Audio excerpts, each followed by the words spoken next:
This is Socially Triggered, and this video is going to be on a question I hear a lot, especially as a capitalist. Um, who will take care of the poor? So one of the things that I have always advocated is for small government. And whenever I say, oh, I really want small government. I don't want a welfare state. I don't want all of these things. I always hear this question, who will take care of the poor? These poor people will die if the government's not there to protect them. And that's a very common belief. But I want to tell you a story that kind of maybe will change your mind about how government/people work. When I was younger, we still had a huge government system to take care of the poor, but it was smaller than it is now. Nowadays, it seems like everything is being pushed off to the government to take care of. Like now they're talking about universal health care and universal daycare, universal pharmacare, universal whatever. But when I was a kid, it wasn't quite as extreme, though it was still bad.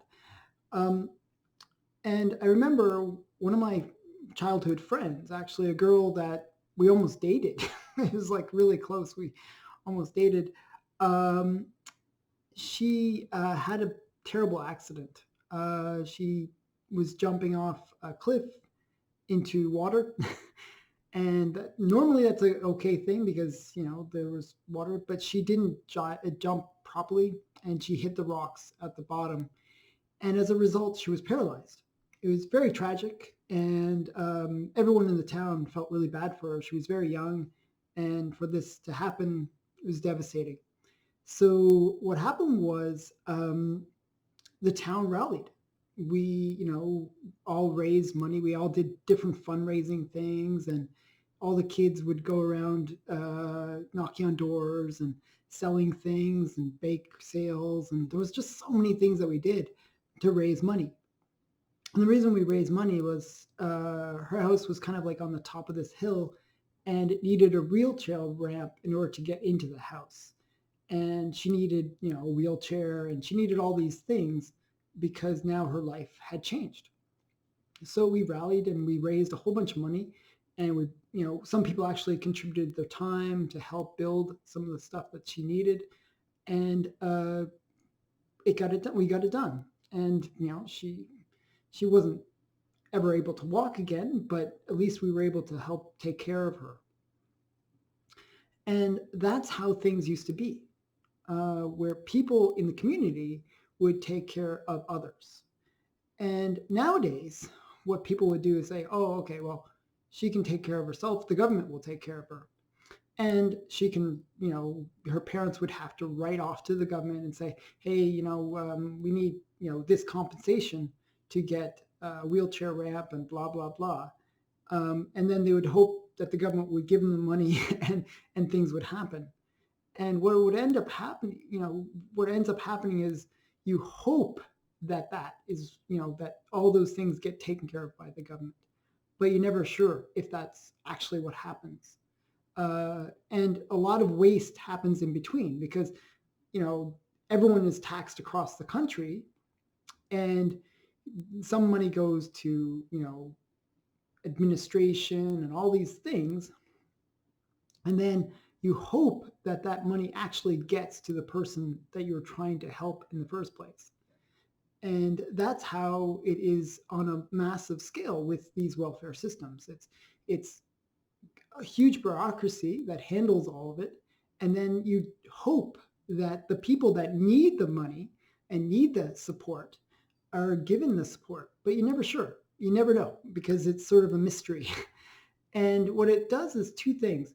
It is a mystery. And that's one of the biggest things that I don't like about the welfare state is that you're giving the money off to somebody else. You're handing the problem off to somebody else rather than as a community dealing with that problem. So you don't know how the money is being handled. You don't know who is, administrating it or what they're doing with it. And you don't know how they're putting the money into play. Whereas if you take the responsibility as a community, as an individual or whatever, You know how that money is being used, and you can see that it's used in the best way. So what, the government could have said, okay, this girl doesn't need a wheelchair ramp, and she wouldn't get one. Or they could have said, we're going to put this other thing instead. Or they could have said, well, use crutches. Or, they could have came up with some other solution that might not have fit the needs of the individual. But when we hand off that responsibility to take care of each other to a third party, which is the government, then we really lose that connection. And we lose that connection not only to the money and all that kind of stuff, but to our fellow community members. So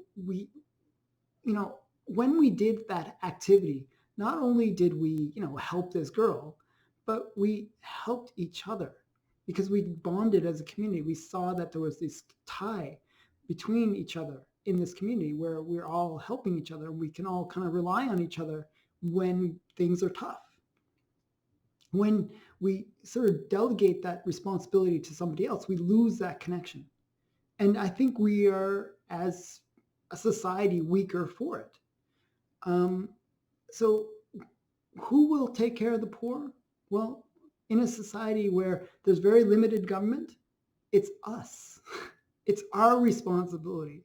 And that's something that is lost on most people, that we have to start taking care of each other, and that, that's a good thing. We have to build stronger families and stronger communities. So that's my opinion. I hope this story kind of illustrates my understanding of how the poor can be sort of taken care of within a society with minimum government, and where people kind of can rely on each other much more. So I'd love to hear people's feedback. Thanks for watching. Bye for now.